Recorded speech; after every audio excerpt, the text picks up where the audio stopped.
ఇంకో పక్క సుప్రీంకోర్టు అడుగడుగున మొట్టికాయలు వేస్తున్న రాష్ట్ర ప్రభుత్వం అడ్డంగా తప్పుడు సమాచారం ఇచ్చి కోర్టులు కూడా మభ్యపెట్టి లేకుంటే కోర్టులు కూడా ఏమీ చేయలేని పరిస్థితి తీసుకొచ్చారు.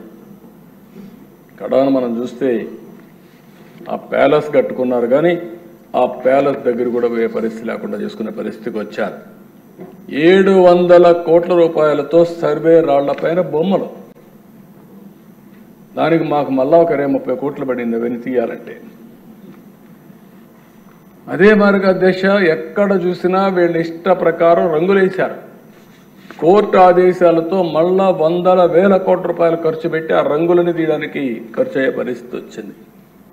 400 కోట్ల రూపాయలతో ప్రకటనలు వాళ్ళ పేపర్కే ఇచ్చుకునే పరిస్థితికి వచ్చారు. కడాన వాలంటీర్స్ కూడా సాక్షి పేపర్ ఇవ్వాలని చెప్పి సాక్షి పేపర్ ఇప్పించే పరిస్థితికి వచ్చారు. ఎంత అధికార దుర్వినియోగం చేయాలని అన్నీ చేశారు.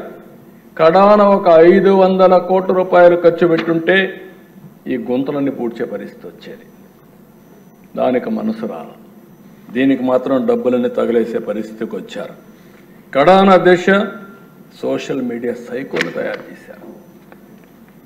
డబ్బులు డిజిటల్ కార్పొరేషన్లో పే చేస్తారు, ఆర్మీని తయారు చేస్తారు. ఆ ఆర్మీని తయారు చేస్తే కడాన నా మీద నీ మీద అందరి మీద పెట్టారు కానీ కడాన కన్న తల్లి పైన కూడా పోస్టర్స్ పెట్టే పరిస్థితికి వచ్చారు. అధ్యక్ష పోస్ట్ చేసే పరిస్థితికి వచ్చారు. ఆయన శీలాన్ని కూడా శంకించే విధంగా ఏమనాలి, మనుషుల జంతువులని అడుగుతున్నా. మళ్ళా సిగ్గు లేకుండా మాట్లాడుతున్నారు. ఈరోజు ఎక్కడికక్కడ మాట్లాడుతున్నారు. అంటే తల్లిని కూడా క్యారెక్టర్ అసాసినేషన్ చేసే వాళ్ళని మీరు నేను ఒక లెక్క, ఈ రాష్ట్ర ప్రజానికి ఒక లెక్క అని అడుగుతున్నా. నేను బాగా ఆవేదనతో అడుగుతున్నా. నేను అందుకే ఒకే మాట చెప్పాను, ఎన్డీఏలో ఏ లీడర్ కూడా ఇలాంటి అసభ్యకరమైన పోస్టులు పెట్టాం.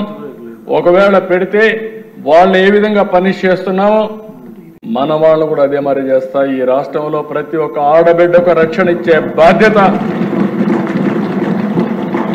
గౌరవంగా బ్రతికే విధంగా విధానాలు తీసుకొస్తారని చెప్పా. అందుకే ఒకే మాట అన్నాను, రాబోయే రోజుల్లో ఏ ఒక్క ఆడబిడ్డ కూడా అవమానపడడానికి వీల్లేదు. కఠినంగా వ్యవహరిస్తాం, మెర్సిలెస్గా ఉంటాం, చట్టానికి పదును పెడతాం. పదును పెట్టడమే కాదు, అలాంటి వాళ్ళు ఈ రాష్ట్రానికే ఒక విధంగా చెప్పాలంటే ఈ రాష్ట్రంలో ఉండడానికి కూడా అర్హత లేదు. నేను చాలా స్పష్టంగా చెప్తున్నా, ప్రజల కోసం, ఆడబిడ్డల రక్షణ కోసం ఈ ప్రభుత్వం కఠినమైన నిర్ణయాలు తీసుకొని ఉక్కు పాదంతో అణిచివేస్తాం తప్ప వదిలిపెట్టే సమస్య లేదని మరొకసారి ఈ సభ ద్వారా ఆడబిడ్డలందరికీ విజ్ఞప్తి చేస్తున్నా. ఇది ఒక ఆర్గనైజ్డ్ క్రైమ్. మామూలుగా ఎవరో ఒకరు ఇద్దరు పెట్టుకుంటే దాన్ని మనం కంట్రోల్ చేయొచ్చు, కానీ ఇది ఒక ఆర్గనైజ్డ్ క్రైమ్ చేసే పరిస్థితికి వచ్చారు. అయితే దిశ ఈరోజు రాజకీయాల్లో అవినీతి చూస్తుంటాం, కానీ అవినీతి అక్రమాల కోసమే రాజకీయానికి వచ్చిన వాళ్ళు. ఇది ఒక పెద్ద ప్లానింగ్. దిశ 45 ఏళ్ళైంది మా పార్టీ. ఇంతవరకు మాకు పేపర్ లేదు, టీవీ లేదు. పార్టీ పెట్టేటప్పుడే, పార్టీ పెట్టకపోయినా ఒక టీవీ లేకపోతే ఒక పేపర్ ఇవన్నీ క్రియేట్ చేసుకొని స్టార్ట్ చేశారు. ఇంకొక పక్కన అధ్యక్ష ఎక్కడ చూసినా పెద్ద ఎత్తున అవినీతి కొత్త నిర్వచనాలు చేసుకొచ్చే పరిస్థితికి వచ్చారు. ఇవన్నీ చేసి రాష్ట్రంలో మీరు చూస్తే రైతు బజార్లని, తహసీల్దార్ ఆఫీసుల్ని, కొన్ని హెల్త్ సెంటర్లని తాకట్టు పెట్టారు. ఇంకో పక్క మద్యం నిషేధిస్తామని చెప్పి 5 ఏళ్ళలో చేసేస్తున్నామని చెప్పి మద్యం పైన వచ్చే ఆదాయాన్ని 25 సంవత్సరాలు తాకట్టు పెట్టి దాంట్లో డబ్బులు తీసుకొచ్చే పరిస్థితికి వచ్చారు. 25,000 కోట్లు తీసుకొచ్చే పరిస్థితికి వచ్చారు. ఏమన్నాను అడుగుతున్నా. అంటే ఎక్కడికి పోయిందో అర్థం కాని పరిస్థితి వచ్చింది. కేంద్రం ఇచ్చిన నిధులన్నీ దారి మళ్ళించారు. పేదలకు చెందవలసిన పథకాలు చాలా వరకు గండి కొట్టే పరిస్థితికి వచ్చారు. ఈరోజు మీరు చూస్తే అధ్యక్ష, ఇంత మునిపే మినిస్టర్ గారు చెప్పారు, ఆ డబ్బులు కానీ వచ్చుంటే మళ్ళీ మనకు కేంద్రం ఎప్పుడు కూడా డిఫరెంట్ స్కీమ్స్కి డిఫరెంట్ పందాలు డబ్బులు ఇస్తారు. ఈరోజు నరేగా ఉంది, 90% కేంద్ర నిధులు వస్తాయి, మంది 10% వస్తుంది. ఇందులో 70% లేబర్కి ఇవ్వాలి, 30% మెటీరియల్ కాంపోనెంట్కి ఇచ్చుకునే అవకాశం ఉంటుంది. దీన్ని ఎంత, ఇది డిమాండ్ డ్రివన్ ప్రోగ్రామ్, మనం ఎంత ఉపయోగించుకుంటే అంత ముందుకు పోతాం. ఈ కార్యక్రమాన్ని ఉపయోగించుకొని గత ప్రభుత్వంలో లోకేష్ గారు పంచాయతీరాజ్ మినిస్టర్గా ఉంటే 24,000 కిలోమీటర్లు సిమెంట్ రోడ్లు వేయగలిగారు. 5 సంవత్సరాలు ఏం చేశారు?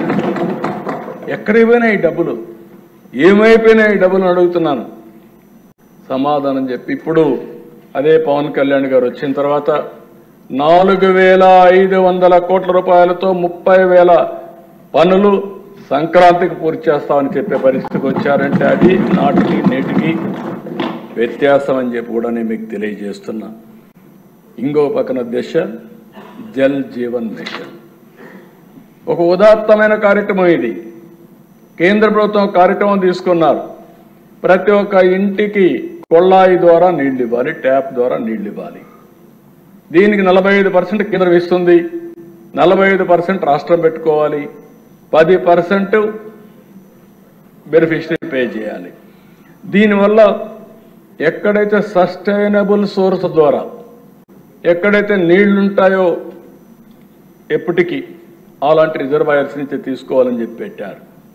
ఇది కానీ వచ్చుంటే నీటి సమస్య పరిష్కారం అయ్యేది, కంటామినేషన్ ఉండేది కాదు.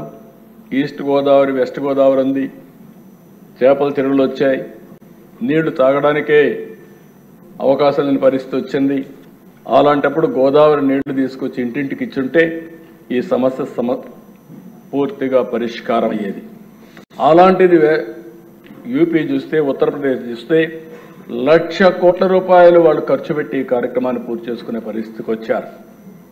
మనం ఎక్కడా చేయకుండా వదిలిపెట్టి వచ్చిన డబ్బులు కూడా దుర్వినియోగం చేసి డైవర్షన్ చేస్తే మళ్ళా దానికి కూడా డబ్బులు ఇచ్చి యూటిలైజేషన్ సర్టిఫికెట్స్ ఇచ్చి ఇప్పుడు మళ్ళా రీస్ట్రక్చరింగ్ ముందుకు పోయే పరిస్థితికి వచ్చాం. బోర్లో ఉండే వాటర్ తీసుకొని జల్ జీవన్ మిషన్ కింద ఫుల్ఫిల్ చేసే పరిస్థితికి వచ్చారు. బోర్ ఎండిపోతే నీళ్ళు ఎక్కడి నుంచి వస్తాయని అడుగుతున్నా, ఆబ్జెక్టివ్ ఏంటని అడుగుతున్నా.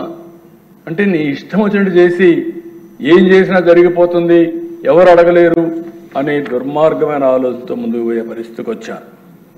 ప్రయోగాలతో విద్యా వ్యవస్థని సర్వనాశనం చేశారు. ఒక జీవో తీసుకొచ్చారు, 4 కిలోమీటర్లు ఇది పెట్టి 1, 2, 3 పెట్టి ఇవన్నీ డివైడ్ చేసి కడాన డ్రాప్ అవుట్స్ విపరీతంగా పెరిగే పరిస్థితికి వచ్చింది. మాట్లాడితే ఇంగ్లీష్ మీడియం, ఏదో ఆయన ఒక్కడి వల్లనే, ఆనాటి ప్రభుత్వం వల్లనే ఇంగ్లీష్ మీడియం పుట్టినట్టు, ఇంగ్లీష్ ఈ దేశం నేర్చుకున్నట్టు, అంతవరకు ఎవరికి ఇంగ్లీషే రానట్టు విపరీతంగా మాట్లాడే పరిస్థితికి వచ్చారు. ఎవరన్నా మాట్లాడితే వాళ్ళని పేదవాళ్ళకు వ్యతిరేకంగా చిత్రీకరించే పరిస్థితికి వచ్చారు. ఇంగ్లీష్ మీడియం అనేది నువ్వు నేను చెప్పేది కాదు, బ్రిటిష్ వాళ్ళు పోతూ పోతూ 100 సార్లు చెప్పాను, పోతూ పోతూ ఇంగ్లీష్ వదిలిపెట్టిపోయారు. కోహినూర్ డైమండ్ కూడా తీసుకెళ్లారు వాళ్ళు, కానీ ఇంగ్లీష్ మనం తీసుకుపోలేకపోయారు. అప్పటికి అందరూ నేర్చేసుకున్నారు. అయితే ఇంగ్లీషు మనకు మ్యాథమెటిక్స్లో స్ట్రాంగ్ కాబట్టి ఈరోజు ఐటీ ద్వారా ప్రపంచాన్ని శాసించగలుగుతున్నామంటే అది భారతీయుల శక్తి, తెలుగు వాడి శక్తి అని చెప్పి కూడా నేను మీకు తెలియజేస్తున్నా. చిన్న చూపుతో వైద్య శాఖని, నిర్లక్ష్యంతో ఇరిగేషన్ని, వ్యవసాయ రంగాల్ని, ఒక రంగం ఇంకొక రంగం అని కాదు అన్ని రంగాల్ని సర్వనాశనం చేశారు. కడాన మీరు చూస్తే అధ్యక్ష మాట్లాడితే ఎక్కడ అప్పు ఉంది 10 కోట్లు, మేమేదో తప్పు చెప్పామని మాట్లాడుతున్నారు. మంత్రి గారు చాలా స్పష్టంగా చెప్పారు. నేను ఇప్పుడే చెప్తున్నా, మీరు చూస్తే అధ్యక్ష గవర్నమెంట్ డెట్ 4,38,728 కోట్లు, పబ్లిక్ అకౌంట్ లయబిలిటీస్ అంటే ఉద్యోగస్తుల డబ్బులు కూడా మొత్తం వీళ్ళు తీసుకొని వాడేసే పరిస్థితికి వచ్చారు, 80,914 కోట్లు. కార్పొరేషన్స్ డెట్ 2,48,677 కోట్లు. సివిల్ సప్లైస్లో అప్పు 36,000 కోట్లు. డ్యూ టు పవర్ సెక్టర్లో వాళ్ళకి ఇవ్వాల్సింది 34,267 కోట్లు. Outstanding dues to vendor స్కీమ్స్కి ఇప్పుడు బకాయిల దిశ మొత్తం కాంట్రాక్టర్ అందరికీ 1,13,244 కోట్లు. అదే మరి ఉద్యోగస్తులకు ఇవ్వాల్సింది ఇమీడియట్గా 21,980 కోట్లు. Non contribution of sinking fund కింద 1,191. ఇవన్నీ కలిపితే 9,74,556 కోట్లు ఇప్పుడు తేలిన అప్పులు. ఇంకా తవ్వితే ఎంత వస్తుందో నాకు తెలియదు. నేను ముందే చెప్పా, ఓసారి దివాలా తీసామంటే అందరూ వస్తారు మాది కూడా ఉందని. కానీ అది చెప్పడం లేదు కాబట్టి గుమ్మడంగా ఏం చేయాలో చేసే పరిస్థితికి వచ్చా. ఇది కాదని ఎవరన్నా అంటే రండి, లెక్కలు చూపిస్తా. ఆ లెక్కలు చూసిన తర్వాత గుంజీలు తీస్తా. ఆశ అనుకోవద్దండి, ప్రజా జీవితాన్ని దుర్వినియోగం చేయొద్దండి. పిల్ల చేస్తవద్దు. లెక్కలు లెక్కలే. ఈ లెక్కల్ని ఎవ్వరు ఏమీ చేయలేరు. గవర్నమెంట్ దగ్గర మీరు అకౌంట్ దాచిపెట్టారు. ఈరోజు మేము ఏది కూడా దాపరికం లేదు. అందుకే అన్ని జీవోల్ని ఆన్లైన్లో పెట్టి, అది కూడా కేబినెట్ నిర్ణయం చేసి అన్ని జీవోల్ని మేమిచ్చిన జీవోలే కాకుండా గడచిన ప్రభుత్వంలో దాచిపెట్టిన చీకటి జీవోలను కూడా ఈరోజు మేము అప్డేట్ చేసే పరిస్థితికి వచ్చాం. అవి కూడా ఆన్లైన్లో పెట్టాం. అధ్యక్ష దీనివల్ల ఏం జరిగిందని మీరు చూస్తే